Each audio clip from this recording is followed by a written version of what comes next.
sorry, listener. It's been a good road so far, and I think we have a future together. And I just really want to take a minute and tell you, heart to heart and seriously, I think it's time for us to take this relationship to the next level. Will you be podcast exclusive with me? Whoa. Jeez, you're asking a lot. Just like that. You're laying it down on the line like that. Welcome to Baconsale. You're moving real fast on that one. 2 years. We've been doing this almost 2 years. Yeah, but we've only been good like 40% of the time. Wow. That's pretty high. And it's pretty high, right? Yeah. Yeah, I didn't. No idea we're doing that well. By the way, I'm Joel. I'm Kent. And Jacob. And we have a special guest, don't we? Hey, it's Dr. Matt. Dr. Matt's back. Yeah, that's perfect. That's perfect. Hey, Dr. Matt's back. Welcome, Dr. Matt. Welcome to my office, boys. Thank you. We're on the couch again, feeling Like we might be in trouble. They're literally sitting on the therapy couch. the therapy couch. Except for Jacob, he's looking down upon us. Right. Yeah, I had to have the tall chair. Don't touch me on the couch. Is that what you call it? Can stop rubbing his shoulders. That's weird. Yeah. Before we get into the thing, everything, thank you for all the feedback we got on the last show. We got some great feedback regarding the winter show. Also, we got some feedback saying, here's some ideas so you never have to do another show about another season.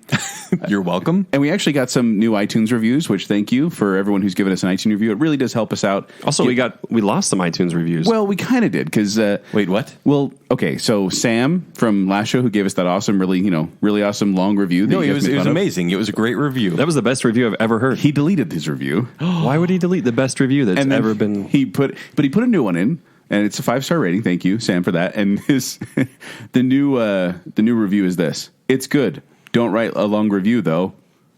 Wait, that's it? That's it. So all that fun stuff you wrote before is gone. What have I done? Look, Sam, I got an idea for you. Just double down on this. Go back, write the longest review that has ever been written. We also got a review from from Spencore, and it says, Who? The show is okay, I guess. Don't ask to be mentioned on the show. 5 stars. Hey, we got 5 stars. Yeah, for okay. I don't care what you say. Just give us 5 stars and I'm happy. It shows the love. Yeah. Speaking of the love. Yeah. Nice Oh, segue. yeah, that's perfect. What are we going to talk about today, Joel? Oh, wait, I say that. It's love. Yeah, we've got kind of a Valentine's-y romantic love show, which is why we have Dr. Matt here, because you're not the doctor of love, are you? I am tonight, baby. Yeah, the love doctor. Well, I brought you guys a romantic gift, and you all dissed on it, and I'm really offended. No, we didn't. I'm eating it right I ate now. chocolates. Listen, I was at the Dan's supermarket, and I thought, what can I get? That's these basically guys? Blue Boutique. You know, right? Exactly. And I thought, a heart-shaped box of chocolates. And it was delicious. And I was going to say, not just those, you gave us Reese's Hearts, Yes, too. but Reese's Hearts, yeah. when Joel walked Those in the are room, more he for me. saw the hearts on the table, and he just put them on another He table. just tossed them on I was the getting on the set up. counter. And then he I tossed them next to my Ben Franklin decanter, which is not full of whiskey. There you go. Yeah. But I put them over there, Yeah. and then I ate like 3 as I was setting up. I don't know if you noticed that part of it. But No, I didn't. I basically wanted to squirrel them away from myself. Okay. Well, we'll see how it goes. But I mean, I'm a forgiving person, so we'll see what happens throughout the course of the show. Matt's a little punchy tonight. Yes. But and if you were someone who's just jumping into this show and haven't heard any other shows with Dr. Matt, why don't you tell us a little bit about yourself? Yeah, sure. I'm a clinical psychologist here in Salt Lake City. I work at the University of Utah as a professor, and I also have a private practice, which is where we're hanging out tonight. No, that's great. And we've had you on before to talk about psychology of fear. We talked about psychology Right. of superheroes. And now we're on to psychology of love. Which is kind I'm of glad a you mentioned mashup that, Joel. of the 2 other shows.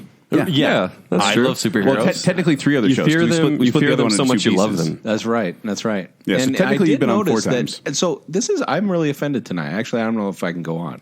So the candies got dissed, and then Joel also, I'm taking this personally, was talking about how soon you guys could get out of here. What? And I was thinking Yeah, like 2 Joel. or 3 shows. I'm here till midnight at least. No. What's going on? I felt bad that Kent made us 16 minutes late, and so I wanted to make sure we made good use of now your it's time. my fault. Because you stopped at the gas station to get drinks, and you thought I wouldn't feed you guys. And we had chocolates and Diet Mountain Dew. What more do you want? That's true. It's true. Nothing. And mini waters. Way to go, Joel and Kent. You guys are such disappointments to Dr. Matt. Wait and a I. second. I'm over it. Okay. let's All go. right. Oh, Yeah. good. But speaking of disappointments, I mean, this I guess we're not over it. No, but the negative. Valentine's Day is Yeah. a very big disappointing time for some people. For a lot of people, really. Yeah, and it's become this thing where there's almost as much of anti-Valentine's Day celebrations that there are Valentine's Day celebrations. Right. and it just feels like the world's getting a little... I don't know if you've heard this term, Galentine's Day, where the gals get together and go out together because they don't have dates. That sounds Yeah. awful. Yeah. It sounds all the way awful. There's Can't- Dudentines. Dudentines? I was just- that's yeah. I thought it was bromance day or No, something like that. bromance. It's Palentine's. It's not Palin. Don't touch me, kid. What is with the physical contact? You're just so close. I've never been this close to you. Put the pillow between you guys. Yeah, there we go. Freud would That just want looks the pillow weird. between you. All right already. Yeah, no, it is kind of disappointing. In fact, if you look at research, it's one of the days of the year where there are more hospitalizations or ER visits for things that have to do with sadness. That's true. Wow. Obviously, Christmas would probably More be than number Christmas, one, right? or yeah. Christmas is pretty high, believe it or not. Truth, stats don't lie. I'm not sure what this means, but full moons and Halloween. But yeah, I mean, it's one of the days where people do feel down a lot. I'll be honest, from my own clinical practice experience, people feel shut out and left out if they don't have a romantic partner. And what can kind of make it worse is people feel that pressure. And so they'll try to make a new acquaintance or somebody that they're somewhat interested in into more than it really is, you know? So there'll be a lot of awkward moments. Sorry, I was this Just thinking of this next someone week. maybe in this room. The pillows between you, I think it's fun. But it can be a time gonna be a that different kind of people touch build next up in time. their mind, just like any holiday. You know, like Christmas, people are like, "Oh, this is going to be the happiest time, and everybody's going Right. to get along," and then you realize y'all hate each other. You know, that kind of stuff. But don't people generally see that Valentine's Day is kind of a produced? I guess they all are. Christmas you see for months and months in the store, but Valentine's, I don't feel like people feel the need to celebrate it. Like you don't need to Right. really go out and buy like something like a Christmas gift. Except some people you do. It depends. I will tell you this. You just perfectly illustrated the guy's point of view, Ken. Perfect. Well done. She says she doesn't want anything, guys. Right? It depends. You really need to know your partner on this, because I've known a lot of people, guys and girls, that have been really disappointed because their partner was like, "I didn't think it was that big a deal. It was on Wednesday, Yeah. or Tuesday this year." No, I will admit that my anniversary is just right before Valentine's Day. Yeah. So we actually do all the Valentine's Day stuff on our anniversary, so we don't have to deal with the reservations and the crowds and everything. yeah. And it works out really nice. And then when Valentine's Day comes around, we do like little fun stuff with the kids, like have, a little heart-shaped pancakes and stuff like and that. Valentine's Day changes a lot when you have kids, if you're of that age, right? Yeah. So I have 4 kids, and it'll be like I'll buy them some crap and leave it for them in the morning before they go to school. Exactly. Happy Valentine's Day. Exactly. So you gave us the male perspective on Valentine's Day. What would the female perspective be? It depends a lot. I mean, I don't want to over gender stereotype, because a lot of women. What do chicks like? Do it. What do the ladies like? A lot of, I would say, women that are, you've been married for a while, maybe have some kids. They may enjoy a thoughtful, gesture. Mm-hmm. So you kind of need to speak their language, Like a little heart bit that hands? way. Is that a I don't think heart thoughtful hands gesture? counts. I'm not sure. I don't think so. Need to work on this. If you're playing a little bit of Kenny Loggins in the background, like we were earlier, that would Highway count. to the danger zone Yeah. with heart hands. right. Why not Return to Footloose? Pooh Corner. Why not Footloose? Footloose. Yeah, that makes Did you sense. just say poo? Return to Pooh Corner. Oh, okay. Yeah. You said it on purpose, I don't know actually. what happens at your house? To each their own. But you mentioned to speak their language. Does that mean, love languages? Is that something that you subscribe to as a psychologist? In theory. So the reality is that book, The 5 Love Languages, is not a bad general guide for how to conceptualize how to connect or why we disconnect with a partner, to be honest. Is also written by a guy who's not a psychologist, and he's a preacher, and I think, he's kind of overgeneralizing and not using a lot of research. But since then, I think the general idea is, Joel, if I wanted to connect with you, I need to know kind of what means something to you, right? Oh, and do we've tell. taken What is your love language? Okay, so the 5 love languages are physical touch, gifts, words of affirmation, acts of service. Hey. I'm missing one. Quality time. Foot rubs? Maybe I think quality time. That's 5. Quality, yeah. Yeah. And so my wife and I, she was very interested in this. She wanted us to take the test, and we found out that she was acts of service and quality time, and I was gifts and physical touch. So two totally different ones. They are. And so, but then it was actually kind of good because now we have open discussions where, like, I would bring something home, like, look, I've got you this gift. And she's like, that's wonderful. Thank you so much. I just want to sit and talk for a while. And I'm like, but I got you a gift. Yeah, so start buying stuff for yourself. Yeah, that's what I do. Yeah. Or have her buy stuff for you. Yeah. No, I mean that's true. Actually, what you just demonstrated is exactly the way a person should use Yes. that idea of the 5 love languages is as a jumping off point for discussing where each of you are coming from, and then being willing to speak the other person's language. It's a good analogy in the sense that if we were talking about actual language differences, Right. if you can't really connect with somebody if you can't understand them. Yeah. And so romantically or emotionally, a ton of us will try to speak our language to other people. So if a guy likes gifts and he thinks, well, of course, my wife's going to like gifts, and she's like, oh, thanks, and you're kind of like, well, I thought that would be more of a thanks, right? So you got to speak her language, and frankly, anything that happens good in a relationship is going to be reciprocal. So it can't just be one way. Both of you have to have the dialogue, talk about it, and be willing to do that. And so I don't think those 5, the reason I say in theory is I don't know that those 5 are the end-all, be-all to the languages a person speaks romantically or emotionally, but that's a good way to start carving it up. All right. All right, Dr. Matt. And by having the chocolates in the room, thank you for speaking my love language. Oh, yeah. All right, question for you. I mean, sociologically speaking, do you think Valentine's Day does more harm than good or more good than harm? Actually, that would be a good thing to look up and see if if we can break down the word harm and operationalize and study it. That takes the romance right out of the day. But honey, let's break this down. I would say it's Research. probably a 50-50. I would say it's probably a 50-50. If it does the right thing, it maybe prompts you to spend time together, to focus on each other, to do things like think about and talk each other's love language, and I think the best thing about Valentine's Day you can possibly do, to be perfectly honest, show and express gratitude, regardless of each other's love language. If it's a time for you to take a minute to reflect on why you're grateful for your partner, and share it with him or her the way that they'll hear it. Should we tell them they should be thankful for us? Well, you need to be grateful for me. Like, don't you guys feel like Valentine's Day is just a little too cliche? Like, don't you think? Okay, well, here's the thing. I've heard this said so many times. I think it's a cop-out when people are like, I don't need a manufactured day to show love. I show love the rest of the year. And then they don't. It's kind of like when you were a kid and your mom was like, I wish I didn't have to ask you to clean your room. I wish you just did it on your own.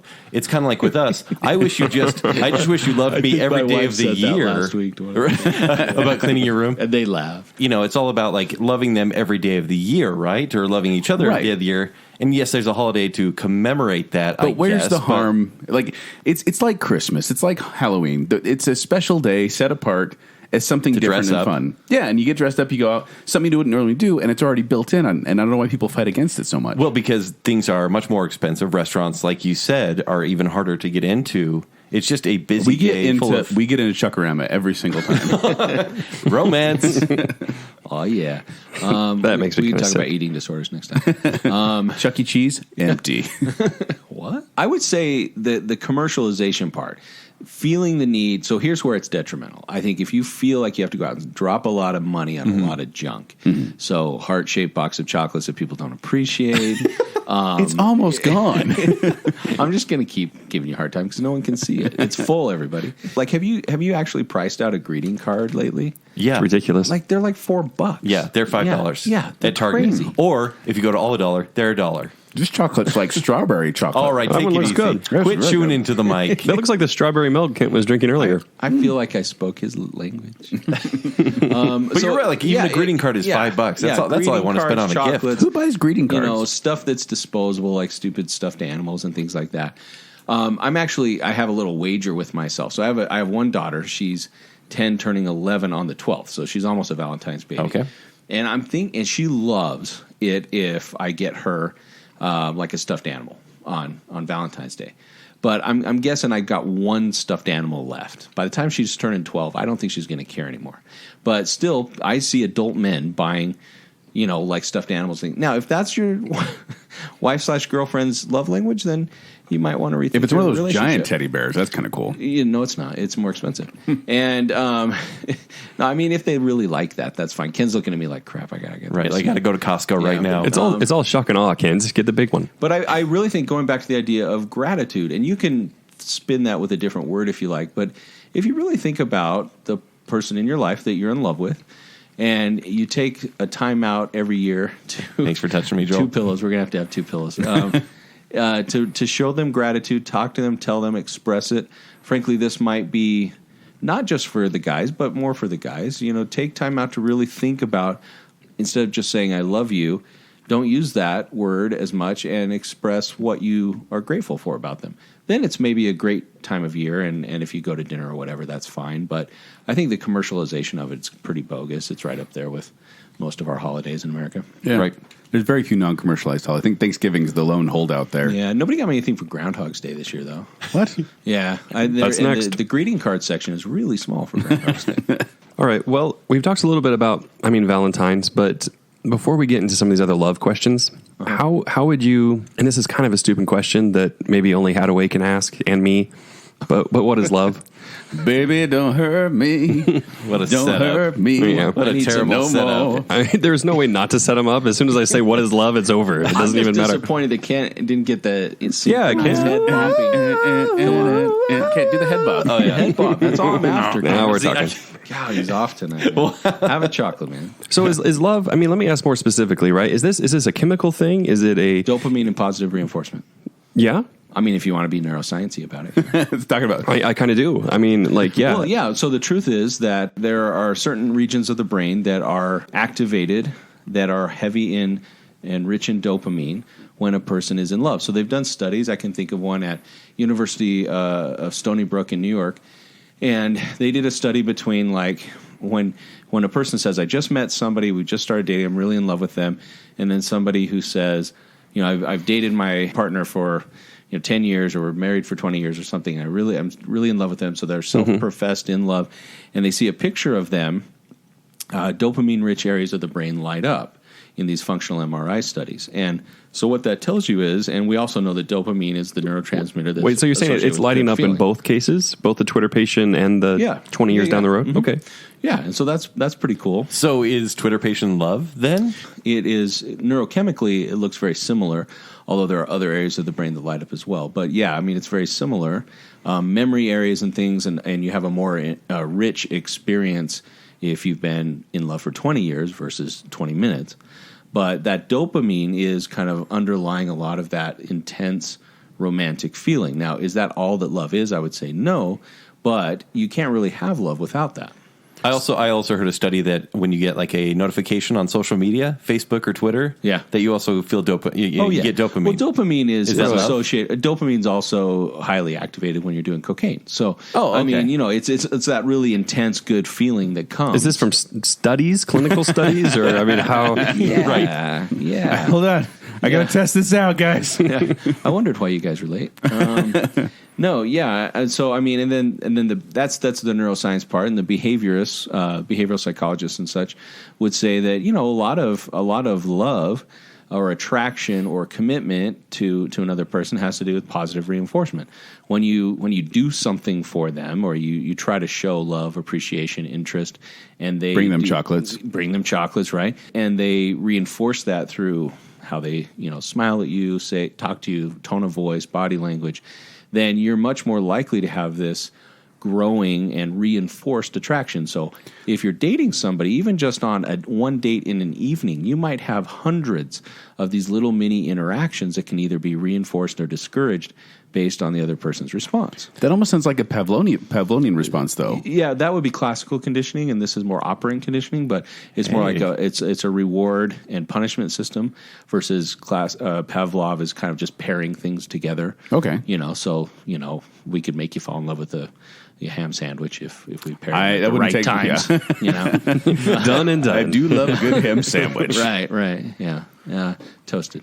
All right, so is that experience, is it different between genders, or is this all kind of the same? Like, is there any gender separation there? Well, those things that we were just talking about are probably fairly gender neutral.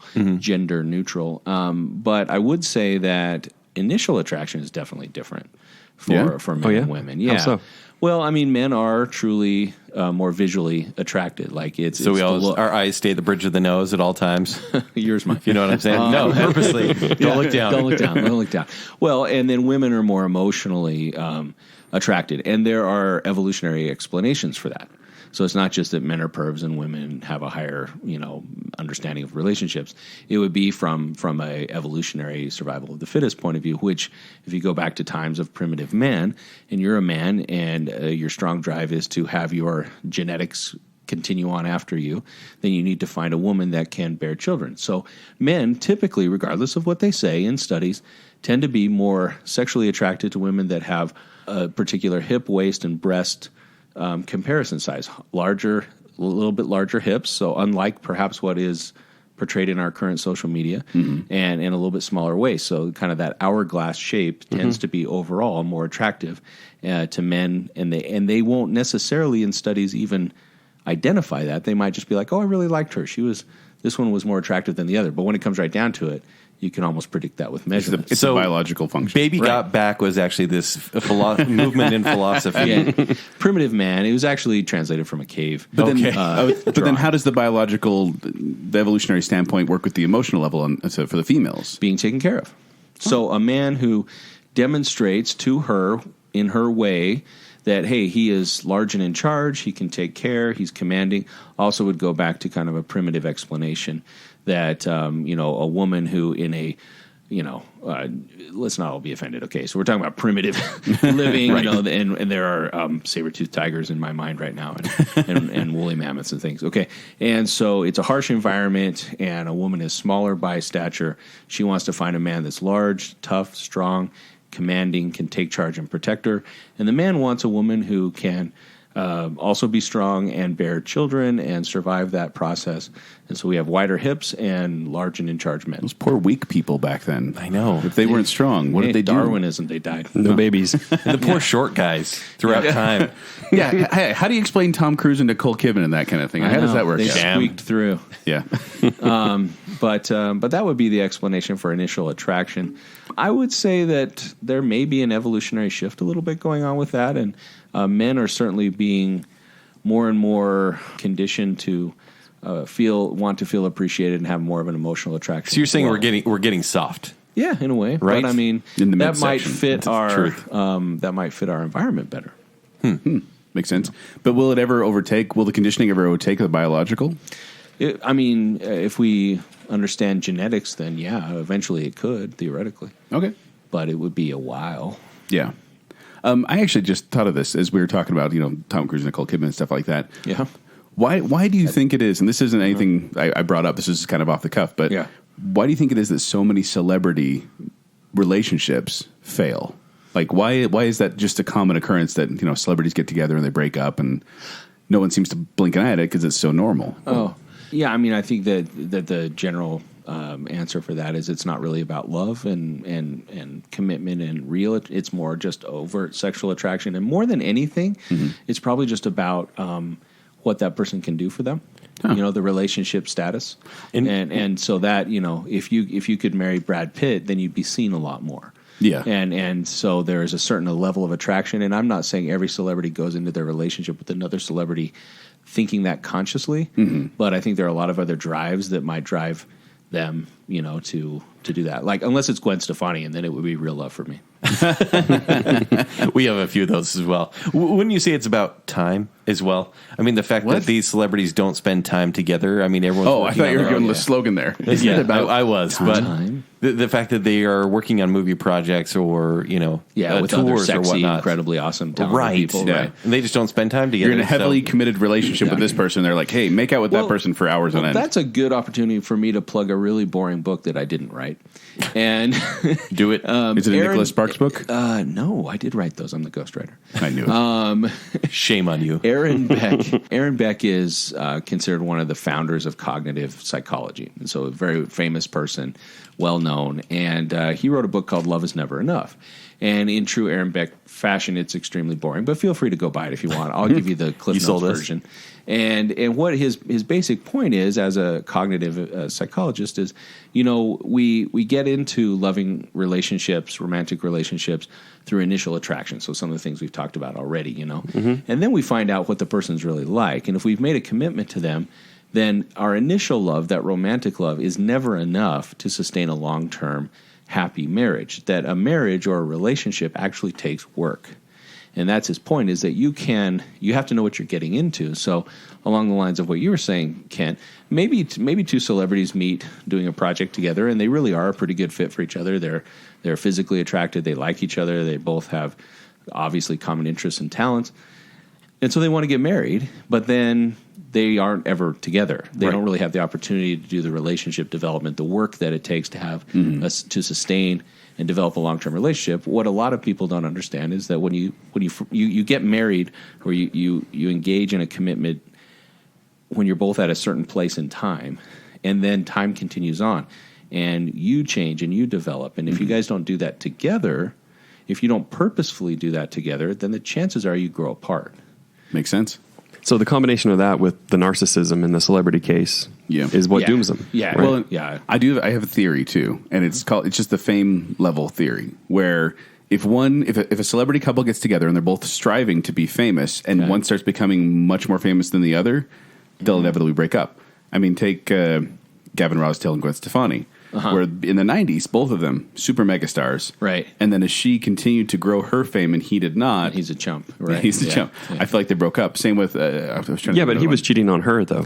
Well, and that's just it. There's cheating involved too, but I just noticed that whenever one celebrity starts kind of pulling ahead in fame. I think that Like Jennifer Lawrence, Nicholas Hoult. If the relationship Yeah. is based on maybe some of these more superficial things, Right. Which maybe to a degree, most or all of our relationships start out that way, right? Like you're like, oh, we both really love Chicago, and The band or the city? Yeah, why musical. not both? No, the city can be break. Chicago lovers. not the city. I am the man. I can't wait who for will this fight. review, but like the Chicago city lovers.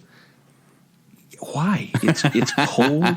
It's windy. They are our Deep dish pizza. Oprah lives there. They're our 17th biggest audience in Chicago. Improv comedy started there. Yeah. Okay. Fine. The river's green. All right. I love it. But I mean, most of our relationships probably start on those things that you talk about. So initial attraction, whether it's physical or it's emotional, common interests, and if that's all the relationship's really based on, it never really develops beyond that. Then yeah, sure, I could see how when one person takes off, and I don't think it just applies to celebrities. Actually, Joel, I think it applies to anybody.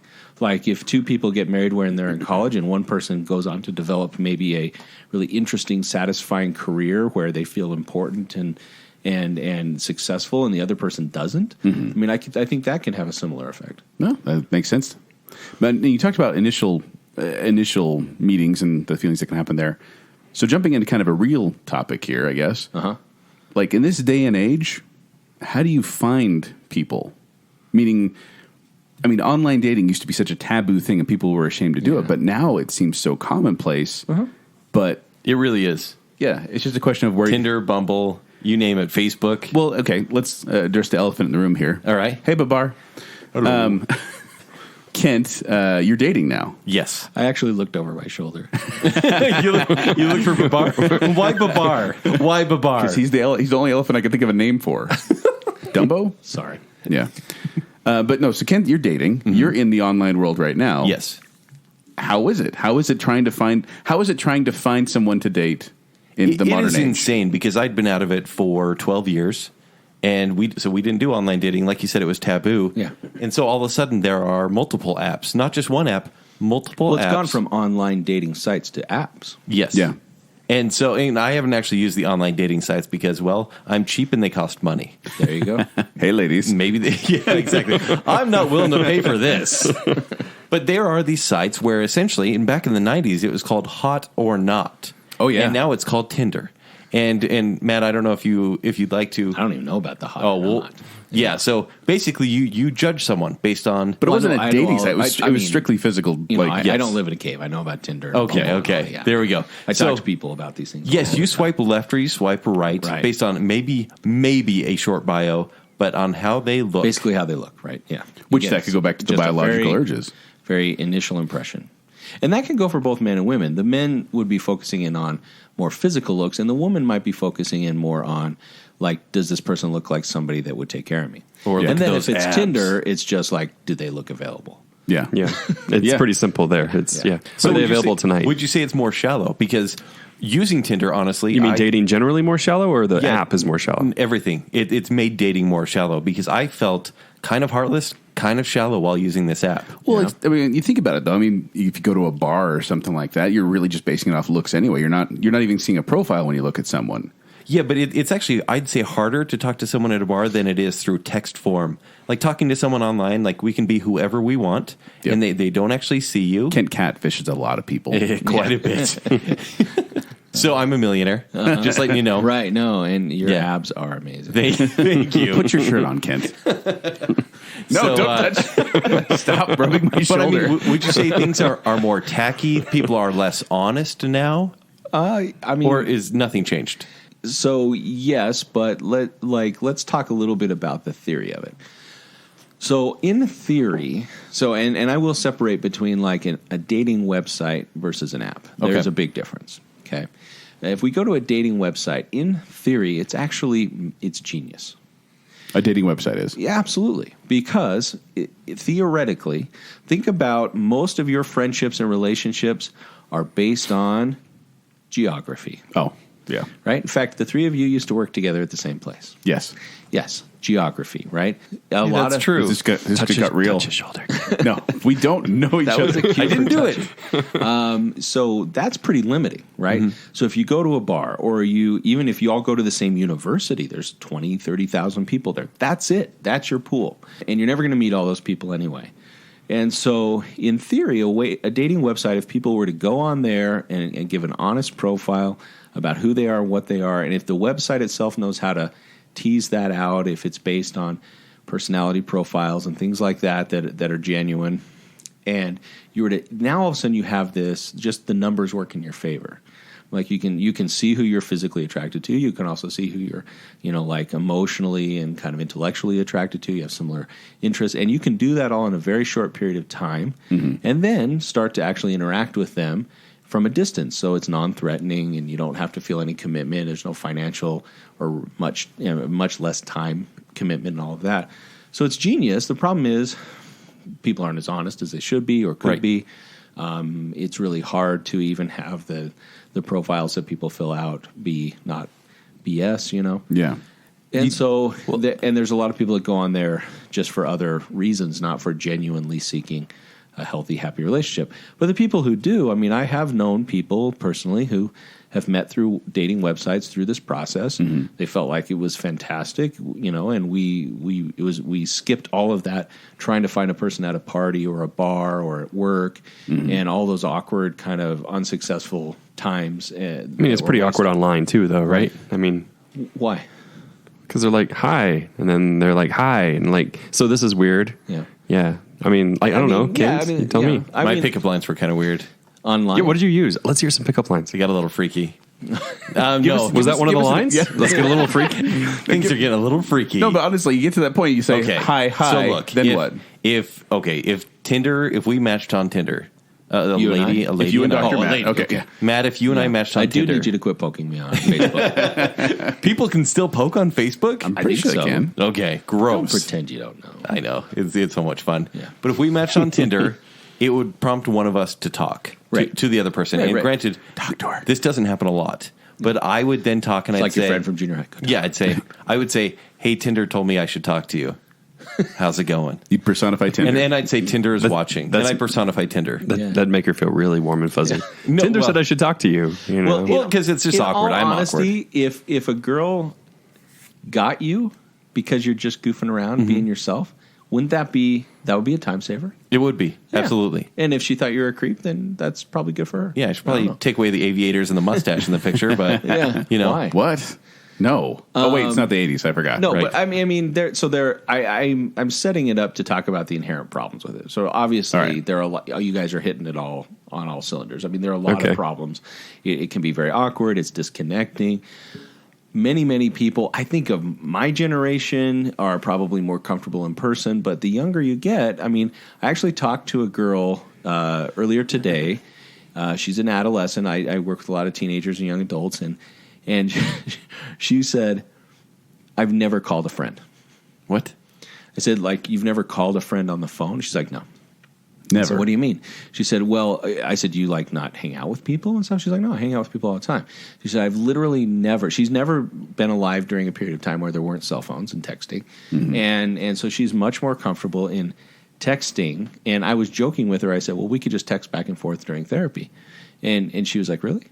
Oh, no. And I was like, no, not really. We're going to use people skills. But like a lot of the younger generation, people that literally are maybe in their late teens to their 20s and even early 30s, they might actually be more comfortable with the distance part, whereas people in their 30s and 40s and 50s definitely would be more comfortable with talking in person. So it can be awkward, but it depends on kind of who it is and maybe their generational outlook on connecting with others.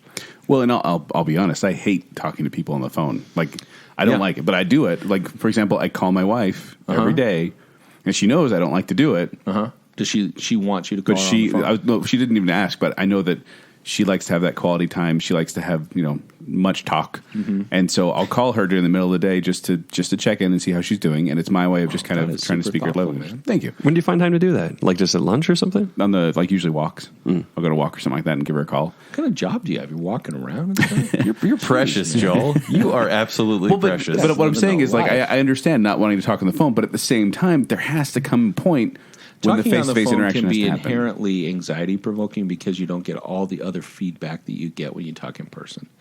So you don't get the body language, tone of You can't even get send the tone of emojis. voice, but that can be what you can't. I don't know how we survived in the 80s. And I mean, you get tone of voice, but that can be distorted. You don't get facial expression, body language. So a lot of people are very anxious about talking. There's on the that, but there's also awkward pauses. And when you're texting, there's no such thing as an awkward pause, unless it's just ... Well, and ... when I'm texting, I can text from anywhere. Like I can text from my desk or while I'm bathroom. watching Yeah, TV that's or what the he's gonna bathroom or say. something like He's that. gonna say the toilet. Yeah, I can't really call someone from a bathroom stall and be like, "Hey, how's it going?" You Sure, can. you can. You can. It's Yeah. just No, awkward. Can't would Just I wait till would it gets murder there. you. Yeah, I mean, what were we talking about?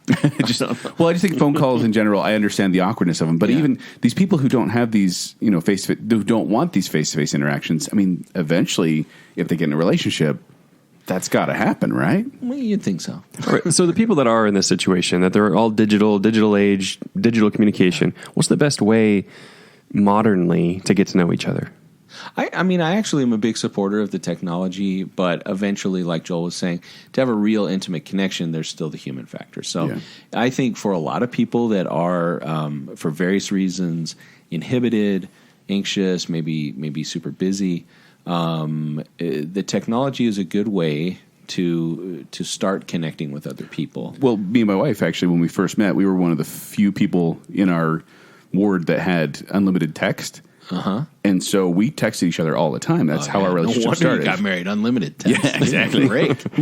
Was it a nickel each time? We had a textual relationship. Oh, my God. Hey-oh. But no, that really did kind of open the door for us, and it really was a way of communicating. See, but fact of life right now is Facebook stalking is huge to begin with. Oh, it's terrifying. Basically, you find out someone's full name, and then you're like, okay, give me a few minutes. I'll be right back. Let me suss you out real It is. quick. It's horrifying, Oh, yeah. isn't it? Yeah. And so you feel like, as someone in my spot, you need to put the best face forward. Granted, people are always going to be disappointed by the final result, but that is kind of Facebook as well. Pessimistic attitude. Oh, Well, come on. But that is, I think a lot of the things about dating and relationships that are problematic in the olden days, pre 1994, you are magnified in this kind of digital, Yes. electronic era. So, electronic, am I 80? So what I mean by Gadgets. that, yeah, you got these gadgets. What I mean by that is like putting your best face forward. I mean, that's kind of the dating phase. That happens. I mean, that used to happen anyway, and eventually people kind of find out your quirks, and you can't hide, unless you're a super good, pathological liar. My dating face is a constant Like Jacob. smolder. But yeah, right, with the aviators. But Facebook is notorious for this, and pretty much everything where, I mean, we all know the people on Facebook and Instagram that are just like, if you took their life based on what they post, you'd be like, they never work. Yeah. They're always on a beach. Everything's amazing. Well, and that's the thing is, if you think about it, I mean, that's not true. yeah. And then you marry them and you're like, Oh, wait. Yeah. Well, I mean, and I just thought about this because, like, in sitcoms and things like that, aside from The Office, most of the sitcoms take place, like, in the after work hours, like when they're at home and things like that. And you wonder, like, these people never work and things like that. And I think it's just kind of, that's when social interactions happen. But it's like, it's elevated on social media because they never, well, they shouldn't say never, almost never post the bad. They're always posting the good. I can think of a study. I wish I could remember the reference off the top of my head, but there was a grad student that did a study back when Facebook was fairly new still, and this was starting to become the discussion in social psychology of like, misleading and misrepresenting and kind of projecting your ideal self, but never really being honest on Facebook. And there was this push back then where old people were like, you should be honest. Now nobody cares. But he did this study, I think informally, but collected data and published it somewhere that he literally was just completely honest on Facebook. He made, I don't know, like 20, 30 posts a day. And he was just like, picture of the fridge at work and his soda's gone. Somebody stole my soda. He would just say that, he would just do that. And it turns out people were more interested in his posts. He got more likes and followers than the people who were just like, I'm on a beach again. Look, all that kind of stuff. The mundane really got their attention. Well, I think it's because it was kind of refreshing. Well, the transparency, right? Yeah. Transparent. It's a voyeuristic part into somebody's real life. But I mean, I think so back to what I was saying earlier, I am a big supporter of using whatever means we have to get to know each other, but it should be like degrees of separation. So, something like, Facebook or a dating website, that's a farther degree of separation than actually, hey, let's talk on the phone and then let's spend time together and then let's start to be real and honest with each other. Okay, so speaking of honesty, let's say such a lonely word. Yeah, right. You're going on a first date. You actually get to the first date because we've been talking about the online relationship. Right. How much should you hide about yourself? How old are you? That's a personal question. Can we expand that a little bit too? Because not only the first date, but like how much should be hidden for like on 4 months Facebook as you start, like all the build up to the first date and the first couple of months. And should anything be hidden? Yeah, that's exactly right. Do you want to lay all the crazy on the table first? What's your goal? That's a good question, Kent. Some action. Never tell a truthful thing. If it's just about you want to kiss 5 girls, nope. No, clearly we're being facetious. Are we? Well, Dr. Matt's being real though here. Like if it's all about action, then it's all about persona. Wait, so then what do you do if you're not being honest about yourself? Be whoever you want. Well, I guess my point is this. So I think we're making kind of an assumption that as in the context that we're all talking about it, that people want to have a real relationship. Right. And if that's the context, then you should always be honest. I mean, it's going to hurt. Like, well, honest, but then like how honest? Like here's everything dirty about me, sort of on the table. That's like for example, like there are degrees of intimacy, right? In any relationship. So if you just met somebody and you know their first name, that's not very intimate. So no, you don't tell them all about your personal stuff. But the more you close in the ranks on that intimacy, then the more and more you should be willing to take a chance and open up. Because the truth is, unfortunately, a lot of marriages are really unhappy because even then, people haven't really divulged thoughts, feelings, beliefs. They haven't really gotten into that, and then you're stuck, right? Yeah. And then you realize, I think there's a lot about him or her that I don't understand, and we feel disconnected and separated. Instead of taking the chance of saying, you know what, she believes this way, I believe this way, but we've been honest about it and we can overcome that. So I would say it depends. I mean, to answer your question, it's kind of like degrees. So it almost sounds like, what's your agenda? If your agenda is fun? If your agenda is not like, honest. I want to just go on fun dates with a sexy person and get some action, and that's probably what they want too, you're just playing a role. Please take that quote out of context at the end. Yeah, I will. Absolutely. But if you want a more serious relationship, you open up a little more and become more real. Yeah, and I would say that there is some appropriateness for that, because I also know people where I'm kind of telling them to dial back their Facebook posts. I'm like, it's a little bit too much public information that should be kept, until a person is reciprocating the same level of interest in you that you have in them. And then you're kind of on the same page with how much we're sharing, right? So I know some people will be on a first date and they're like, you know what? I don't want her to dislike me, so I'm just going to tell her all about my weird fantasies. The girl is just like, whoa, you're a creep, Yeah. And when in fact... Noted, right? Yeah, noted, for sure. Write that down. Penguins. But then... I don't know, it's weird. The truth is, if you can kind of judge the situation and the level of interest and intimacy, then I think of it kind of like closing the ranks on circles, Okay. Like the closer you get, the more you should be honest. But the truth is, if you're holding things back, you're never going to have a real, genuine relationship. And I mean, people always ask things like to get to know each other. They ask things like, "What's your favorite type of music? What's your favorite color? Yeah. What's your favorite food?" Right. Is that a good way to get to know someone? What are some questions you can ask to really get to know people? Yeah, food. Food's a good one? The favorite food. No, he's all serious. I sold that pretty well, right? You did. You did. You guys are like, wow. For example, let's say any one of us in a dating situation were to say, "Hey, what's some of your favorite movies?" And they said, "Well, there's this Adam Sandler movie that is so funny." And then Tommy you're Boy? like, No, "Yeah, it's not Adam no, those would Billy be Madison? those would be the good Happy ones, Gilmore? right?" No, but if they were Wedding like Singer. the Netflix ones, they're like Mr. Deeds, Mr. Deeds, The Waterboy. yeah, The Waterboy. If a girl said The Waterboy, I'm was okay with The Waterboy. her You favorite can do movie, it. I would be like, you know what? Actually, your opinion is bad, and you are bad, and I'm not. Right. I'm not sure this is going to work out. Ladies. Ladies. Kent is a movie critic. Yes. So Facebook stalk him first. And then find out what movies you I'm like. a little bit cynical. But no, I think you bring up a good point that if you're passionate about movies, you can tell a lot about a person and their likes and dislikes. I think that's a valid question for you. Yes. But in general, I will say this, though. It also depends on the person asking the question. What are you after when you're asking these kinds of questions? If you're just trying to get them to like stuff that you already like, that's lame. So if you're genuinely interested in the Just other got real, person Ken. and they're like they're saying lame stuff that's lame to you, like what's your point? Are you just trying to vet somebody that you think is cool, or are you trying to actually get to know them? He's trying to vet them for sure. Snap. Yeah. Wow, that hits real hard. Actually, It's on the couch. Boom. No, honestly, it would be to vet them. It would be to see Yeah. if they can measure up to my opinion at all. Yeah. And then the but then we question's could more about enjoy you. Christopher Nolan together. If she likes Christopher Nolan, I know she will be coming to that next Christopher Nolan movie with me. Yeah, but you know how many people might like Christopher Nolan? She's probably got better taste, really. Weirdos. Yeah. Yeah. Oh, that's true. Yeah. Wow. No, there are probably some weird people out there that like Christopher Nolan. Yes. Really weird people. What do you mean? People in purple Come shirts on. that are I'm tall. gonna go home and watch The Waterboy. I guess. Wait, so interests are shallow? Is that what you're saying? No. I'm not saying that. I'm saying. What am I saying? I'm saying that the reason we ask the questions might actually be shallow. But Yeah. the truth is, if you think about like enveloping circles of trust, you do start on those outer distant circles of needing to have something to talk about. Now, if we want to be Jungian psychologists for a second, going back to your psychoanalytic undergrad education, Of course. right, guys? Right. And Yeah, we're all there. And Carl Jung, right? I think I have a few. You of his were books, holding his right? book There's one earlier. right there. Yeah, I was. There's the other one right there. But Jung and other early psychoanalysts talked about how entertainment or art in general is a projection of who we are.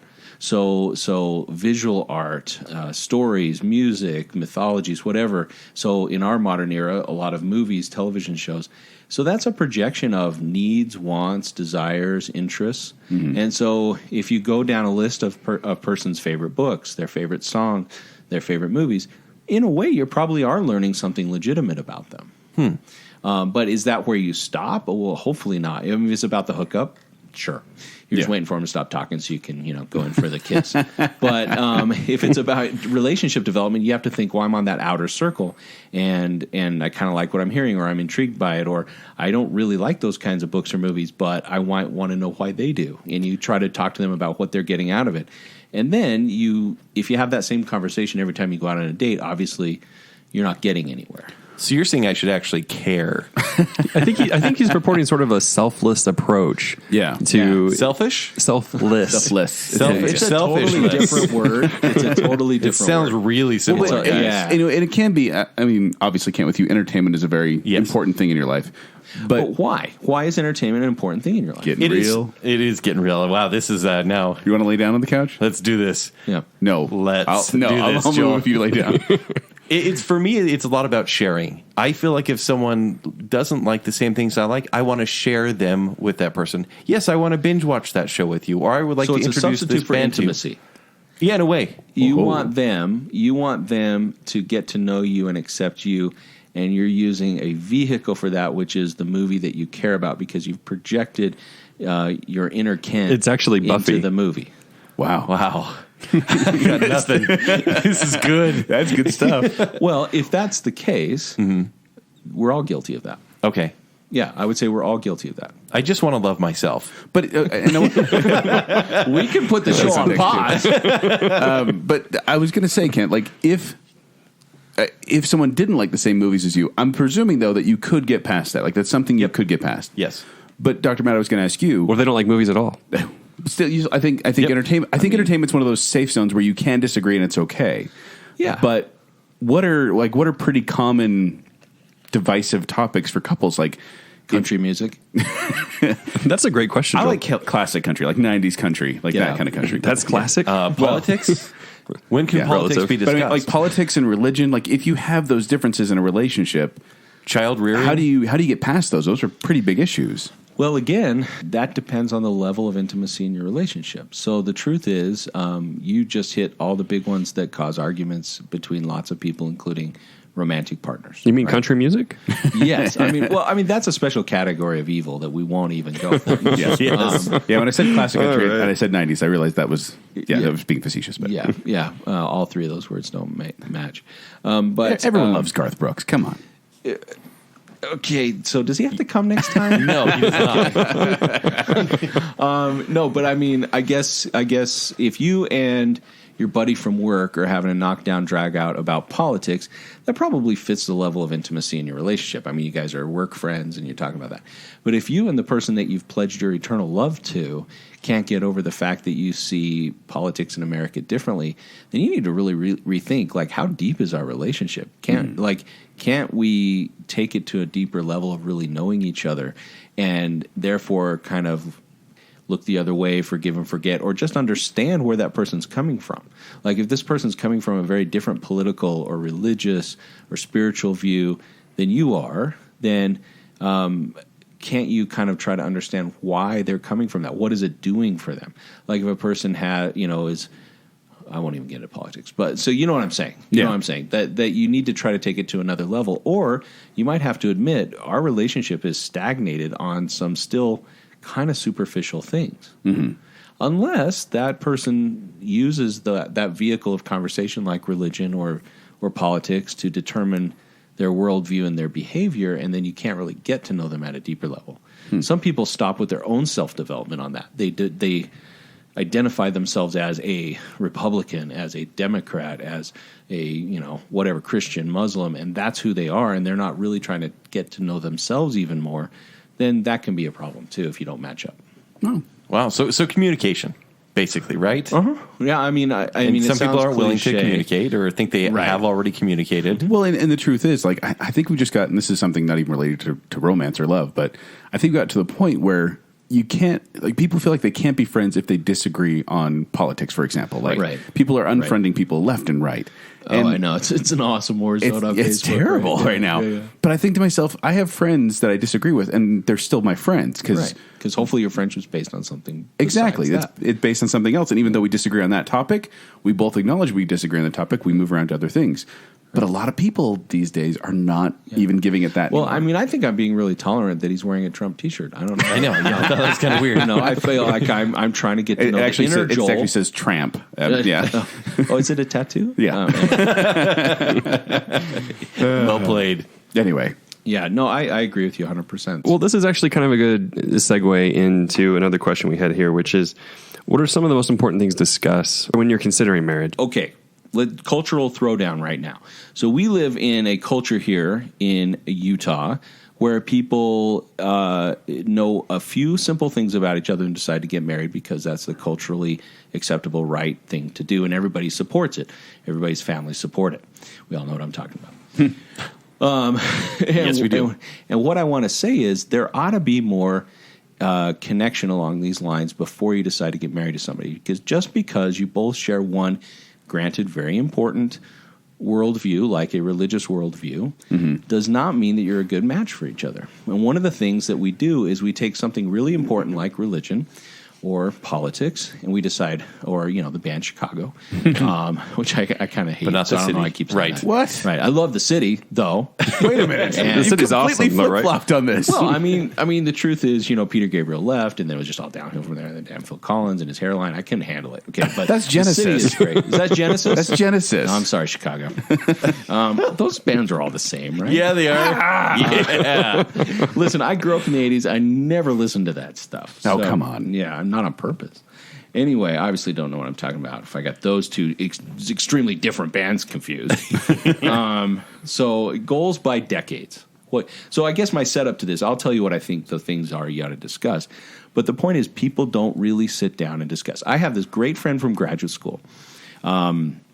She's Catholic, and she had gotten married shortly before graduate school. We were talking about marriage stuff, and she married this guy who I thought was kind of like, I met him. He was kind of different, a little bit odd from her style, and we were talking about things I was curious about. I was asking some prying questions, and she said, "Well, let me tell you." She said, I grew up very active Catholic person. I wanted to get married in our Catholic church by our priest. And in order to do that, he was Catholic too, but not really active.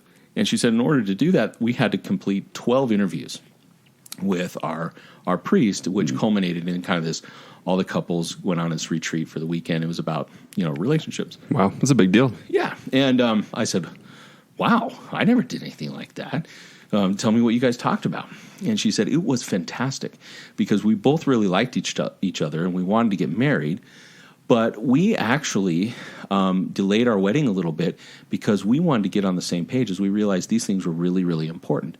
So they talked about what are our goals by decade, like for the next 10 years, for the 20 years, for 30 years. That scares instead me. of just being that intimidates me. I Yeah, can't that's stop scary. looking at how hot she is. We got to get married. You're sitting there picturing yourselves at 30 years old and 40 years old and 50 years old and 80 years old. And you're talking about what are our goals like? Literally, where do we want to live? What kind of family do we want to have? What kind of career? Do we want to be working? Do we want to be, what do we want to be doing? And she said, that was mind-boggling to sit there because you're so in the moment when you're in love and you want to get married and you're worried about the caterers and all the events and mom is this and dad is that, So you're not sitting there and taking time. Another one is family. So you're saying everyone should take time to consider all those things for sure. Absolutely. I think it ought to be really discussed in detail, preferably with somebody that can help you as a mediator through that conversation. It doesn't have to necessarily be a therapist. So it should be formal? I think so. Absolutely. Yeah. Okay. It's actually kind of funny. So here in the state, they just passed something where it's going to be $20 more to get your marriage license because they're going to make you go to. I'm out. Right? We're just going to live in sin. They're going to make you go to a marriage class, a marriage preparation class. Oh, for heaven's sakes. Communists, what's going on? Right. But I was thinking about it. I'm like, well, yeah, they don't actually make you go to any marriage class, but when you get divorced, you go to a mandatory divorce class. Right. And so there's no That's interesting. preparation. That's where you have to pay the $20. Yeah, that's where you pay a little bit more. Wait. That'll stave everybody off. What do you go to the class for? To learn how to be divorced or? Oh, yeah. To learn how to co-parent, essentially. Oh, okay. Yeah. Yeah, but there is no education that way. There is no of the Doesn't goal it make setting. more sense to do it on the front end? So you don't I would have say to so. get divorced? Yeah, I kind of like this 12-step program. No, I mean, it's 12 steps. I don't know if that was for the apostles or for alcoholism. But, I mean, it's First step is say you're sorry. Yeah. Second is to say you're sorry. Anger, that's and then just- anger, and then Death. acceptance, and then Then you're sorry. Yeah. Yeah. So you were saying family, I think though. you guys got that mixed up. But, Right. but I mean, I think that in general, and I don't really remember all of the 12 things. I know that it was, intimacy, sex, like not just sex, but intimacy. friendly. And No, that is family friendly. What are your? It's going to be because you're going to have sex. And what are your expectations? Now that's a great question. Right. Like when you actually have to sit and talk to your partner or your spouse to be, and you're like, well, what are my expectations about sex for this decade and for the next and for the next? Finances, what kind of lifestyle do we expect to live? Finances is still, I believe, the number one stressor in marriages. Oh, sure. Where it's because it damages security. Even with and the all those current things. political climate. Well, I mean, Trump is the number one damaging thing to relationships. We know that. Everything's his fault. Yeah. But I mean, number two are your personal finances. Somebody's gotten divorced already because of Trump, I'm sure. I'm sure. Yeah. I'm absolutely right, sure. we're right on the brink. So I mean, that's so sex, money, family planning. Like what kind of kids we want to have. Even was my things band's like name in college. Career, Sex, what money, do family we- planning. Yeah. What do we value, like career wise? Like some people are like, what I value is a career that brings in a certain amount of money. I don't really care what it is, but that money will allow me to live a lifestyle. That's not necessarily selfish. It might just be their Right. worldview. Another person might be like, the money part really isn't that important. I want to do something that I feel good about, that I contribute, that I can look back on my life and say, I did this and it helped other people. And so the key isn't necessarily what's being said. It's are you honest? Are you talking about these things that really affect marriage over time? And are you able to get on the same page? Now, that doesn't always mean you necessarily completely agree, but sometimes it's respecting, the two, respecting each other. Or seeing if there's incompatibility. Yeah. And actually, a lot like this friend of mine, she has a really great marriage. She still does. But she said it made them slow down their plans a little bit because they wanted to make sure they really both took it seriously. They wanted to make sure, hey, you know what? We want to have a real discussion about each of these topics because they started to see the value in it. And they said, we want to have a strong marriage. We don't want to be taking the co-parenting class a few years from now, right? Yeah. And I think that it's tragic that more people don't have those kinds of conversations before they enter marriage, especially, but really any kind of committed relationship where you're going to maybe have children or anything. And if people are already in a relationship, in a marriage, and they haven't had these conversations, it's not too late, right? You can still have those. You should. Yeah. You absolutely should. I kind of want to get to your point about families. It's about time. Yeah, it's about time. It's like, were you going to talk about how when you marry someone, you actually marry their family as well? Oh, like, yeah. What kind of dividers there could be? Good get there, Kenny. Right? Yeah, no, that's actually a huge thing, and it is not to be underestimated.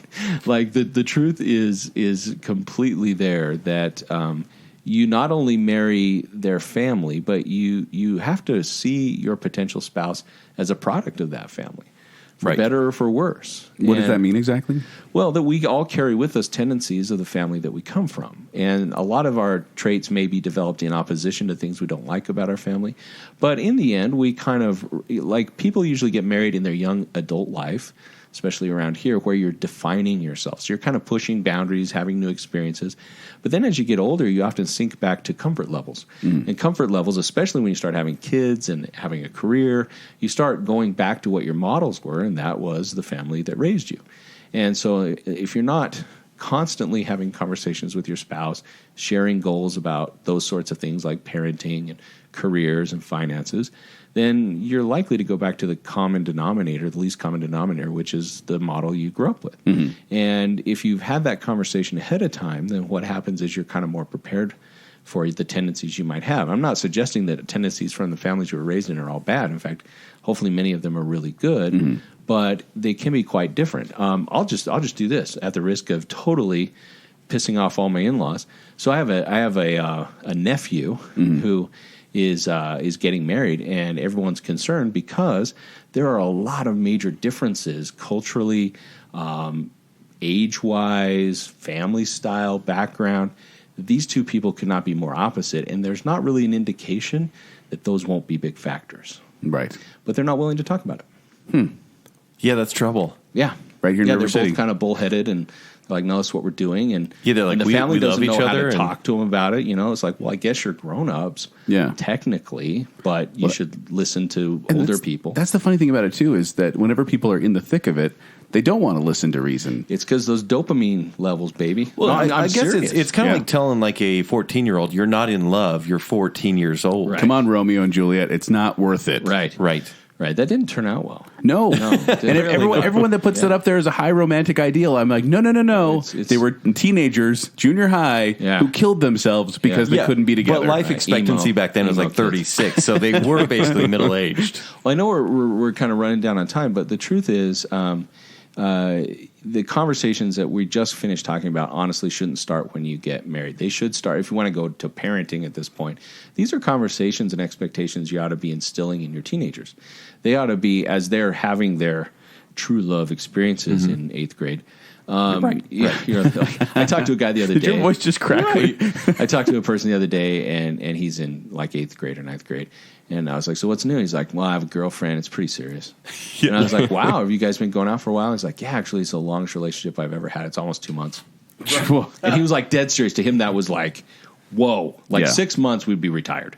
And like 2 school dances right there. But at that age, when you're developing these feelings and relationship and body patterns, body hair, your changing body. You really, as parents, should start talking about what are your expectations for how to choose somebody to be committed to, how to be married. So that when they get to that age, they'll frankly be more attracted to somebody that wants to talk about those things, and it'll be part of their expectation. And then what's a good way to show your kids, maybe your kids growing up at that point, like a healthy love, I guess. How do you... As a married model couple, for example. Well, like a lot of French kissing. Is that what you mean? like right in front of your In front of the kids. kids. Check it out, son. Use tongue. Oh, my God. So many quotes. Oh, I feel sick. So many quotes. I regret what I said. Yeah. Modeling a healthy relationship. I do think that actually it is important for parents to model appropriate physical touch and contact. Like date night. Absolutely. You ought to see that you want to spend time together, never putting each other down. I don't know how it's been for other people, but when you're married, sometimes you're not always completely in love with that person at the moment. You might be frustrated or upset with them, and it's important to not voice that around the kids, and put them down or anything like that. But I think more than anything, modeling interest, time, touch, kind words, thoughtfulness, service, all those things are a really great way to model healthy love. You just said patience. the Scout Law, by the way. Yeah. No, yeah. he didn't. Under Thrifty. one Trust the helpful, nation. friendly, courteous, kind of being triple, 30, brave, clean, and reverent. Like he said like 10 of them. I don't have to know it because I only technically ever got one merit badge, and it's because I showed up on the wrong night. So You got Tenderfoot? I got the Tenderfoot, but I only got the first aid. So okay. that was the That's all you French need. kissing one, right? Oh wait, no CPR. Sorry. All right, guys, let's move into a totally different phase here. Change the mood and topic a little bit. We're going to talk movies, media. We're getting out the dark. Do we do that? chocolate. We haven't done that for like 4 dark weeks. chocolate's here on coming now. Baconsale. Can we talk about another season? Yes, we should. Autumn. Yeah, that's going to be a great show. What's up, We'll Autumn? talk about Autumn. Hey, Autumn, thanks for listening. So we've got different movies and things. Here's one of the first questions, right? Okay. When it comes to romantic movies, are these messing us up like mentally, like especially during like cognitive development or like emotional development, where we think that we have some sort of expectation of what happens in these movies? Well done. I like the way that question was phrased. Okay. The development. Yeah. Positive reinforcement. Yeah. Development's really important as far as you're at a young age if you're an adolescent, and the adolescents are particularly prone to want to watch romantic movies because they're having those experiences for the first time. And what's portrayed in a lot of romantic movies isn't reality. It's just really that initial puppy love romance sort of thing, and then things always turn out well in the end. Otherwise, Of course. it's, Right. otherwise Running it's in an Romeo and airport, Juliet. whatnot. Yes. Yeah. Always. There's always a chase at the end of a rom-com. Is there? Almost always. Yeah. There's a chase, and it's usually the guy chasing after the girl. Yeah, okay. I don't watch enough of those, I guess. But yeah, I think that if that's where your development stops, then yeah, you're going to be the 30-year-old guy buying the teddy bear for your girlfriend on Valentine's Day. You're not going to get it, right? But I think that's fun. I mean, I think it's kind of fun if it hitting you at that age. If you're in your 20s, then listen up. You need to mature beyond that, and that all the stuff we've kind of talked about with kind of service and sacrifice and doing for your spouse and all that kind of, that's really where love takes the work. So the romantic comedy is kind of like how the door opens on a relationship. But then if you want to have a long-term relationship, that's the work part. That's growing together, speaking each other's language, and that kind of stuff. So, I mean, to answer your question, yes. Like Cable Guy, if that's your worldview, is raised by. Does that really by count? TV. Romantic All the comedy? I movies. don't know. I Yeah. guess it kind of does. I like you dropping want the movie references. somebody to love? But the potential is that it could create an immature view of love. And I feel like it's different for every era, every generation. I mean, 5 years ago we had Twilight, and a lot of these weird cougars would try to make their husbands or partners act out an Edward scene. Don't bring your personal life into this. We told you so many times, Ken. We don't care about this So story. I told you I'm not going to bill you for this, but if you keep talking that way, So the reason I bring this up, the glitter is still on my skin. yeah. Well, but the Twilight, I feel like, was one of those horrible examples of romance in film because it was an abusive relationship. And in literature, man. Holy cow. And I just feel like it was one of those bad examples. But Hold on, back up though. what? In defense of Twilight, This can't go anywhere good, Ken. Joel is dumbfounded right now. He's got the shovel and he's digging his own grave at billing this for point. this hour, but go ahead. I truly have a theory about Twilight. I call it the Lois Lane complex. Bella is the standard girl. Any girl could be Bella. She is your anchor, right? Edward is literally and don't think of whatever shovel face, but Edward as the novel character is the perfect man, will live forever, and wants to make her do the same. He reveres this average girl. Don't you think that kind of goes back to that whole, old caveman style? And so he says, "You're mine. You're no one else's. I'll beat up anyone that comes around you, and I'll stalk you at night." That would explain why Twilight, as far as I know, was much more popular with women than men. Right. Kent's read all because the books. the woman is able to project her inner desires and hopes that are kind of kept secret into the character because of exactly what you just said. Like the perfect being will hold you up and You put feel you up to the average, standard. but then this perfect kind of godlike being loves me. I think that's why it rings true. Yeah. Rings true? Wow. Yeah. The only absolutely. Twilight movie I think I ever saw was the one where, like, it was kind of like Alien, where the crazy baby came out. Yeah, Oh my yeah, gosh. Like That's the only one you saw? That's like the last That's one. the best one. Is It's it? the one where the wolf fell in love with the baby. Yeah. Yeah, or something. Yeah. You need to watch don't it with know. riff tracks. They're really funny with riff tracks. Okay. Yeah, I really don't. I have other things to do. But Yeah. yeah, but I'm sure it's funny. Okay, so what? Like, let's say like Jane Austen, for example. Did they have a negative impact, or was that maybe more positive, or did it have an impact back in the day? Well, I think to The a person or her degree, works? all of these sorts of things may be projection and escape, right? So Yeah. it's a way to escape the mundane of your regular life. And Jane Austen, as far as I know, didn't write books about like people that lived boring lives. They were all aristocrats, and they're living in this. And so a lot of you're looking at me like I don't know Jane Austen. I did read Pride and Prejudice and Zombies. Okay, Yeah, there you that go. counts. Right, and both the comic and the novel version. But I don't know. I mean, I think that does it hurt? Again, it's kind of like if a person can't reattach with reality and feel in control, then people can over escape in movies, and then it would mislead them and make them more disappointed in their intimate relationships for sure. Well, and you said you don't watch a lot of romantic comedies. Do you have a favorite one that you actually do like? Butch Cassidy and the Sundance Kid. That's a bromance movie, and it's amazing. The singing in the rain part. That's good. Yeah, Good that stuff. works. Wait, raindrops keep falling on my head. That's Yes. it. Yeah, Yeah. obviously. Yeah. I'm full of crap. I don't know. Chicago sings that. I don't really. I would have to say like true, full on. Because you guys gave me this question, I thought about it, and I really thought the Butch Cassidy and Sundance Kid joke would go over better. But it's fine. It's fine. It's a great movie. Now I want to go watch it. Yeah. If I'd have just nailed the song. Can we go back? I don't really love those, and I don't know that I ever have really liked romantic. Does your comedies. wife like them? Not really. She likes dramas and probably she'll watch action movies with. She hates sci-fi, so I don't know why we're married. But Ferris Bueller's Day Off is what came to mind. And All right. the reality that is because like the it's a young, immature high school relationship. But I mean, as a kid, I always liked the fact that Ferris liked Sloane Peterson that much at that age. Like he was like, I don't care what she says. I know you'd be the only cheerleader with a husband.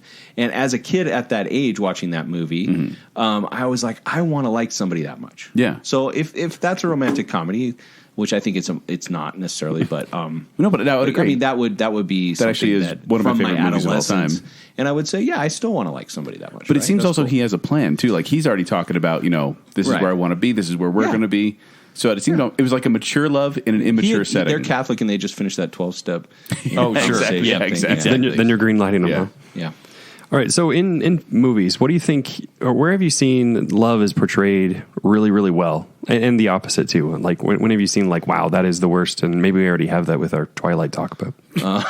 That could be it. That's a great question. I don't. You guys talk for a second. Let me think. Like if you have. What's a good example? Okay, Okay, for me, and granted, You're going to say 500 Days of Summer? 500 Days of Summer. I knew it. It is the guy. Which one is that? It is Joseph Gordon-Levitt and Zoe Deschanel. Yeah, never saw it. Oh my goodness, we You are going probably to have should. to watch It's- this. yeah. Well, the title's 500 Days of Summer, and it doesn't sound like they're sword fighting or lasers. So There is a musical number if that helps. I will, and not he really. looks in the mirror and he sees Han Solo winking back at him. I'll watch it. Okay, good. He's in.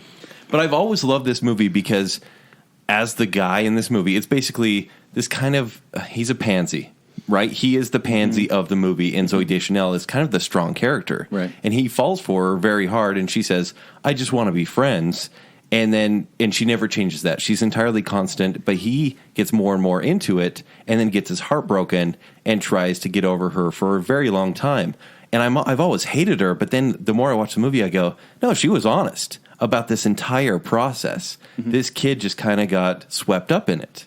Yeah. And I feel like that is a good representation of, I mean, there's some fanciful things, there's a musical number and whatnot, but I feel like it's pretty good in terms of, how relationships can go. End? Well, he meets Autumn. No, yeah. Not well. No, they don't. Not well for they them. hook up? No.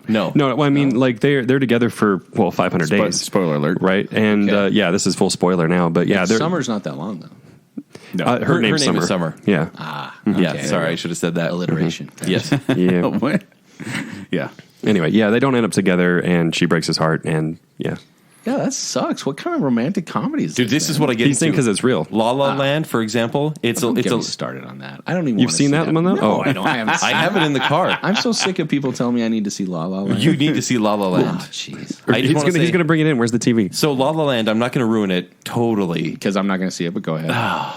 There's lasers. You would not believe. Lightsabers. Yeah, there's Floyd. There's dancing in the stars. There's a planetarium. Yes. There is a planetarium. No, but it's about love and following your dreams, and sometimes your dreams are not consistent with the love you found with one specific person. And so which path do you follow? Yeah. And I really think that's a great kind of like choose your destiny sort of movie. Yeah. I don't know. See, this is I apparently like these movies. I'm going to self-analyze right now. The reason I'm having a problem with this is because I actually think, as we're talking about it, when you talk about romantic movies, there are two flavors. There's the one you'd like to have, and then there are real relationship movies. So maybe 500 Days of Summer, the way you're portraying it, is more realistic. That she was honest with him the whole time. She just wanted to be friends. He fell in love with her. It wasn't reciprocated. It sucks. Does he literally go from a girl named Summer to one named Autumn? Yes. Oh, I got to call the person that wrote that. That is lame. It's beautiful. But no, because the calendar starts over. That's like some junior high kid wrote that, right? Genius. Jeez. That is pretty trite. This therapy session is taking a dark turn. Wow, I'm was pissed. his name Augustine? Oh, wow. So I guess it depends on what you want out of the movie, and so you and I have talked about movies a ton in different formats, Yep. Kenny, and I am a big believer in the fact that movies serve a purpose for the person, and it's a projection of what you want and you need. And so if a person needs to feel validation about how a relationship really goes, then they might really love that movie, and there's nothing wrong with that. But a lot of people are kind of like, that's my damn life. I like the girl never likes me, and then I end up with the ugly Autumn girl, and I don't know. And I don't know, she's probably cute in the movie. She is right? very cute. Okay, who's she played by? Minka Kelly. Oh, yeah, that's right. Yeah. I don't know who that is. Anyway. She's very attractive. Yeah, and Zoe Deschanel probably married the quarterback. And so, like my point is, it depends on what you want out of it. If you want to go there and kind of enjoy the fantasy, then that's probably, you're not going to love those kind of, and you might be prone a little bit more to the ones that always work out well in the end. So fantasy would be like How to Lose a Guy in 10 Days, where it's just hijinks and then a chase. I know you didn't see this. Have you seen any? Like, what romantic movies have you seen? What's the field we can work with here? What is a romantic movie that's come out? Like, Pretty Woman. They don't make Pretty them Woman anymore. back in 1991. Okay. Serendipity, Return to Me, While You Were Sleeping. Let's stay Love with- Actually. I saw While You Were Sleeping because I'm old. I saw Yeah, Pretty that's fine. That one Woman. too. Yep. Sleepless in What's Seattle. the one? What Sleepless in Seattle? Yeah, I saw that. Loved it, apparently. What's the Say Anything? Yeah, Say Anything. Say Anything. Right, yeah. He just did the hand motion yeah, for the he did. boom box. She gave me Right. my heart. I gave her my heart. She gave me a pen. Yeah.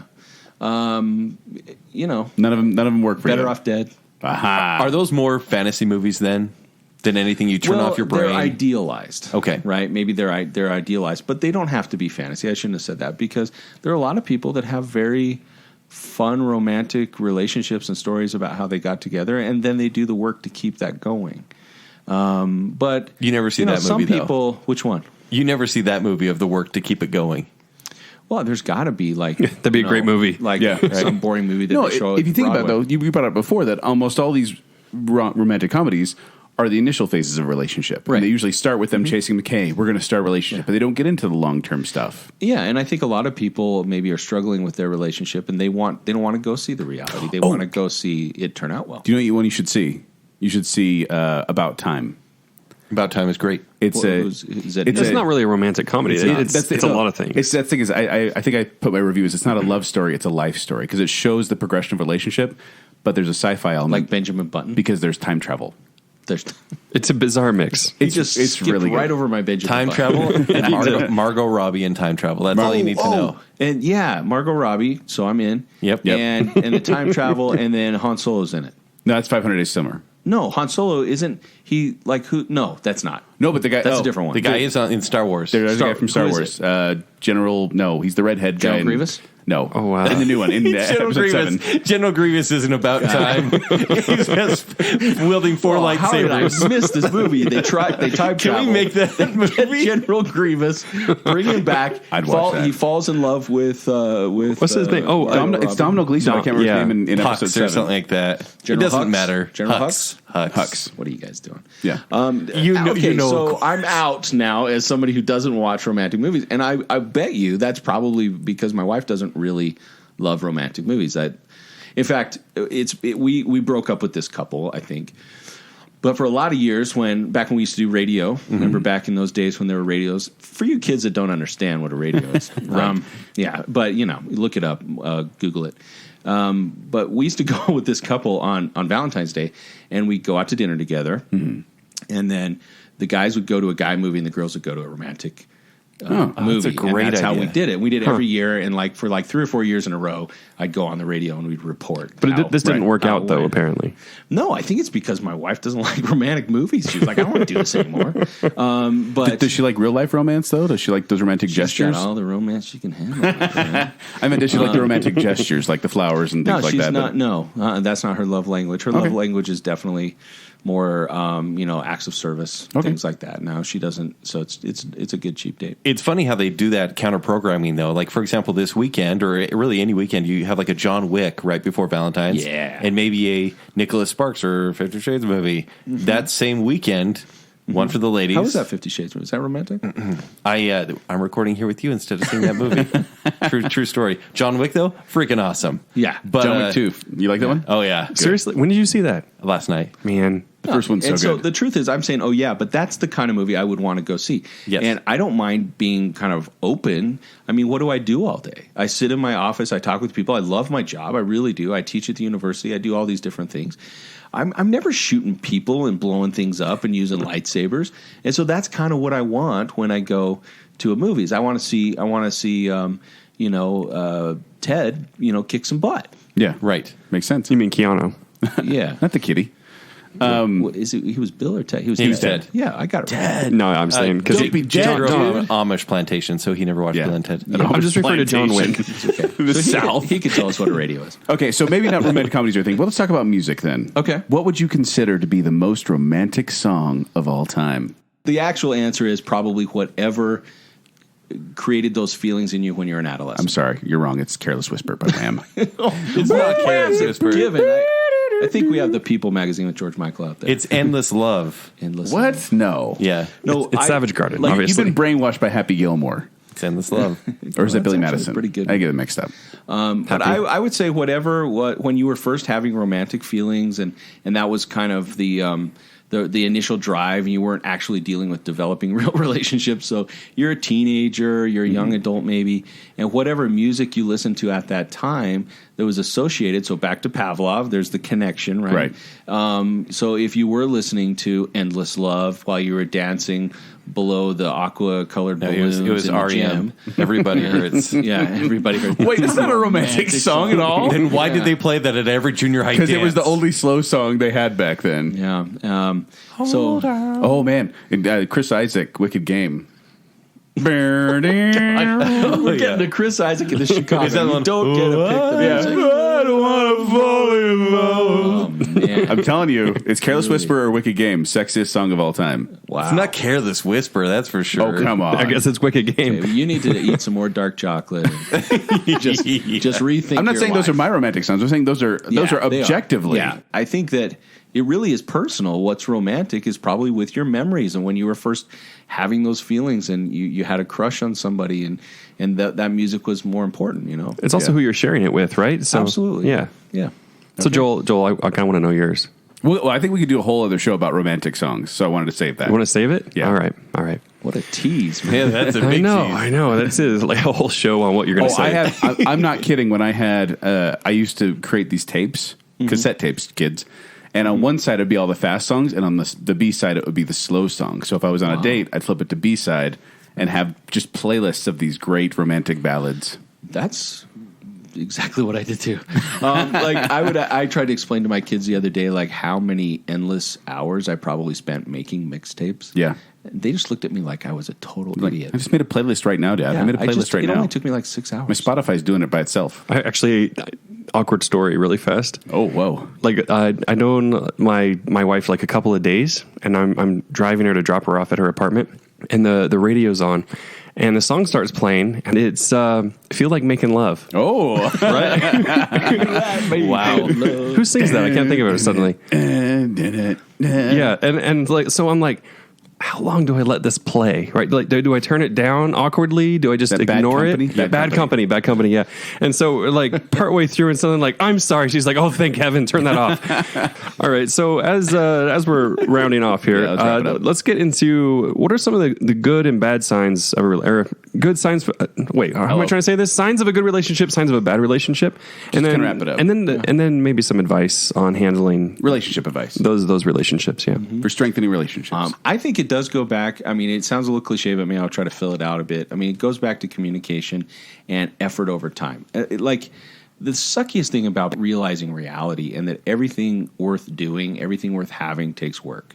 And I think that's a basic principle. If you put time and effort into something, you're more likely to get something quality out. Mm-hmm. And so despite all this romance and movies and music and why we get together and who's hot and all that kind of stuff, a sign of a good relationship, frankly, is effort, and one way of showing that effort is communication. So do you want to have a good relationship? Are you putting in the effort? And are you willing to talk, listen, not jump to conclusions, not be defensive? I teach people reflective listening. It's very cliche, but it's the idea of instead of just getting ready with my answer, I listen and reflect back so the person feels validated. I mean, those are signs. I mean, so psychologists often study what's wrong in human nature, but a lot of psychologists spend their whole life studying what's right. And so if you look at some studies on like, hey, we've got these people that are self-professed happy couples and they seem to meet the criteria, let's study them. Mm-hmm. And one of the things they find out is that they're willing to slow down and use reflective listening in their conversations. They want to understand the other person more than they want to give a rebuttal. What'd you say? Yeah, exactly. And we are done dating, man. Do not swipe me on Tinder anymore. Let's go exclusive. That should be your dating service right there. Yeah. Done dating. Done dating. Done dating? Yeah. Yeah, it was not a very successful app. Just you keep swiping it. It's just him over and over and over again. But yeah, I mean, what's another? Here's one that you may not expect. I was thinking about this earlier, and that is self-development. Mm-hmm. So I know that we're talking about developing a relationship, and that is key. So being willing to put some of your stuff aside in order to listen and try to connect with your partner and continue to be interested in each other, but being someone who's worth being interested in. So when we first get to know each other, the person is interesting. Like you don't know much about them, and you're finding out their likes and dislikes, and you're like, yeah, okay, they like Garth Brooks, I guess. And they're pretty hot. There's like this ratio to, hotness versus country I'm more of a music, Chris Gaines guy myself. I don't know who that is, thank goodness. And it's Garth Brooks. Is that his name? He had an alternate persona. Doesn't matter. I don't want to know that. It's not like he's a superhero. Like Garth Brooks, man, wow, he's an egomaniac. Is he vice president now? So I would say part of it is like, are you willing to continue to grow and develop as an individual so that you continue to be somebody that your partner is interested in? Like for the very purpose of, I want to continue to be interesting, sexy, attractive to my partner. Like, am I willing to do those sorts of things? So not too much codependency, right? No, yeah. So a lot of people overemphasize the relationship part, but there's also the individual development part. Yeah, you have to be willing to say, you know what, if she was interested in me when we were 25 and she was getting to know me and she thought I was cool and all that kind of stuff, and am I still interesting? Like, have I grown in the last 10 years, 20 years? Have I continued to be somebody that is learning new things and is kind of somebody that others would show interest in? Now, she has to do what she wants to do, but are you putting in the effort to continue to be a quality developing person that she would want to be interested in? Because I think a lot of us, will get to points where we're like, I don't know why they don't think I'm interesting. And then you realize I'm not even interested in myself. Like I've been doing the same nonsense and I haven't grown. Right. But I also think that a lot of it has to do back with that idea that love is never enough, initial romantic love. What are some bad relationship indicators? Secrets. That's always a bad one. If you feel like you can't tell your partner something on a regular basis, I mean, there may be the occasional credit card receipt. But no, I mean, in all honesty, are you hiding things? Do you feel like you can't talk to them openly? Do you want to deceive them in ways? That's a huge indicator. You have major problems. You've grown apart. And you're not even talking about infidelity. You're just saying generally. Yeah, just generally. No, like if you just are kind of hiding and keeping things secret and private, even if they're not particularly insidious, obviously cheating on your spouse or something like that. That's a given. But yeah, I'm just talking about basic things. What if you eat too many Totino's pizzas in a row? And maybe your partner told you not to, and you felt like you had to hide the fact that you did. Yeah, you're going to get How many caught. of them did you eat? What is going on? This is a true story. She was very worried about my sodium intake. Yeah. And because So you were sneaking Totino's pizzas? Yeah, when she went out of town, all I got for myself was Totino's pizzas. Right. And I had maybe 3 a day. Kent, that is disgusting. Yeah. Wow. So Kent's self-destructive. And now it's over. And now it's over. Well, and that's how you feel about you. yeah. But looking at it from the other angle, how can you tell if you're in a good relationship based on what they're doing? Same type of thing if they're hiding stuff from you or... Well, a lack of communication. I think it's good for people like that. Personal development, it doesn't mean you have to do everything together. So codependency would be an indication of an unhealthy relationship, kind of a frantic need to be close, but without really knowing how to do it. So I think it's great for couples to have kind of their own interests and hobbies and not feel like they can't do something that the other person doesn't want to do.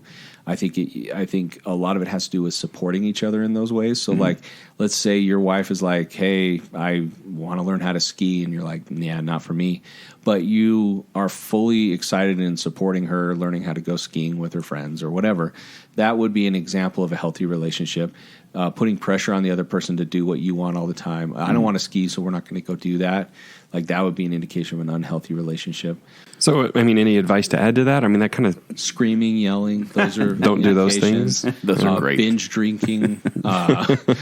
So occasional drinking is okay. Well, yeah, just not the binge drinking. Right. Yeah. So what would be some advice? I think one of the things that I do talk to people about a lot who are maybe in that early stage of marriage or getting married or whatever is, I don't want to overuse it, but that idea that, hey, wake up, be excited about the fact that you can have a better relationship with somebody that loves you and you love them than you can ever have on your own, but it's going to take effort and work.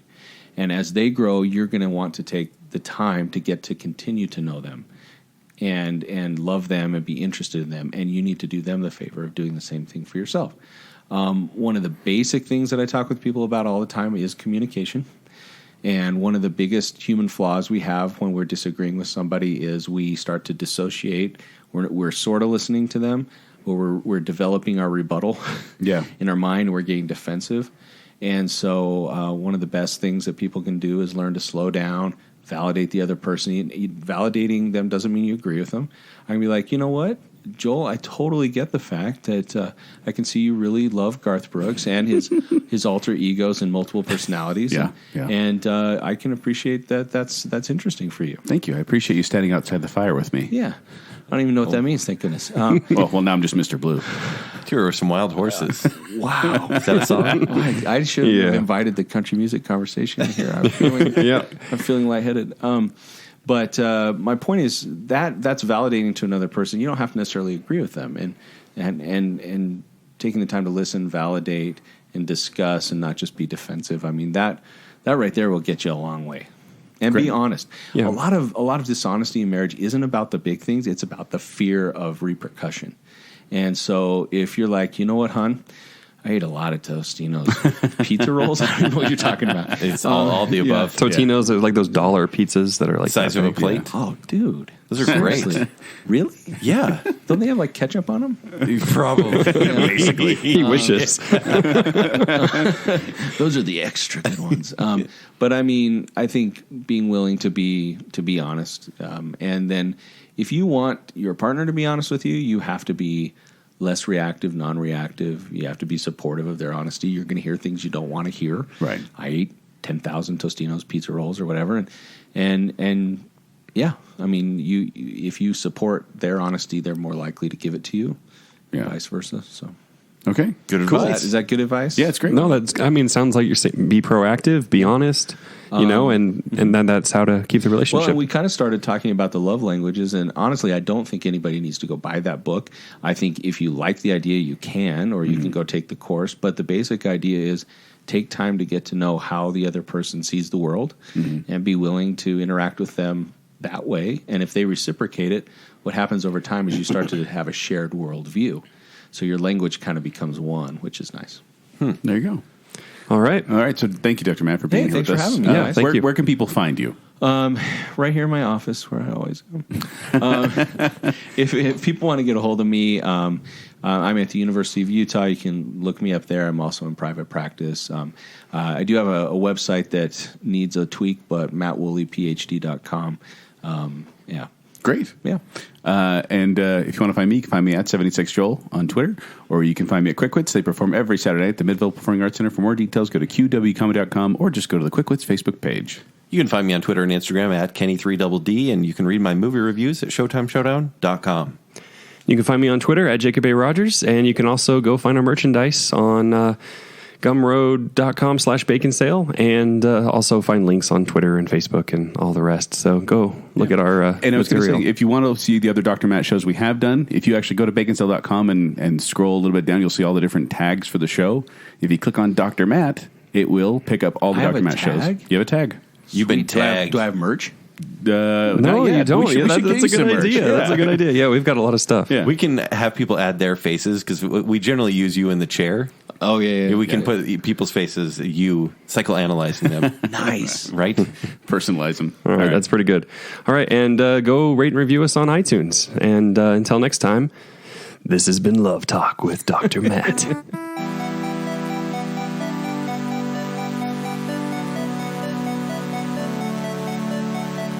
Welcome to my office, boys.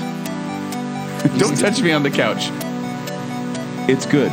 Don't write a long review, though. But you're not the doctor of love, are you? So we had chocolates and Diet Mountain Dew. What more do you want? What is with the physical contact? And there are saber-toothed tigers in my mind right now. Let's address the elephant in the room here. All right. Hey, Babar. So I'm a millionaire. Just letting you know. Right, no, and your Yeah. abs are. Put your shirt on, Ken. People can still poke on Facebook? I'm pretty sure they can. Okay, Don't gross. pretend you don't. We had a textual relationship. Oh my god. Hey-oh. They never work. Yeah. They're always on a beach. Everything's amazing. Here's everything dirty about me sort of on the table. I want to just go on fun dates with a sexy person, get some action. You know what? Actually, your opinion is bad, and you are bad. So you're saying I should actually care. I just want to love myself. Oh, for heaven's sake. Communist, what's going on? This can't go anywhere good, Ken. There is a musical number, if that helps. That's interesting for you. Thank you. I appreciate you standing outside the fire with me. Yeah. Check it out, son. Use tongue.